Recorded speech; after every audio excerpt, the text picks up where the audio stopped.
Hi guys, இன்றைக்கி நம்ம வந்து முருங்கைக்கீரை சூப் எப்படி செய்கிறதுன்னு பார்க்கலாம். அதுக்கு வந்துட்டு முருங்கைக்கீரை, கொஞ்சம் கொத்தமல்லி இலை, பூண்டு, சின்ன வெங்காயம், தக்காளி இதெல்லாம் எடுத்துக்கிறோம். ஸ்டவ் ஆன் பண்ணிவிட்டு முருங்கைக்கீரை, கொத்தமல்லி இலை, பூண்டு, சின்ன வெங்காயம், தக்காளி இதெல்லாம் ஒரு தக்காளி போட்டால் போதும். இதை மட்டும் போட்டுட்டு இதோட ஒரு ஸ்பூன் சீரகம், ஒரு ஸ்பூன் மிளகு எடுத்துக்கிறோம். அரை ஸ்பூன் வந்துட்டு மஞ்சள் தூள் எடுத்துக்கிறோம். கொஞ்சோண்டு உப்பு போட்டுக்கிறோம். 1/2 லிட்டரு தண்ணி ஊற்றிட்டு அதை வந்து ஒரு 10 மினிட்ஸ் வந்து நல்லா கொதிக்க விடுறோம் நம்ம. அதுக்கப்புறம் எடுத்துட்டு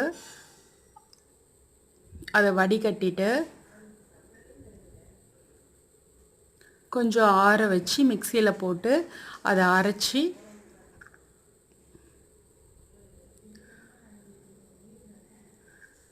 அந்த நம்ம வச்சுருக்கோம் இல்லையா, வடிகட்டி வச்சுருக்க தண்ணியோடு மிக்ஸ் பண்ணி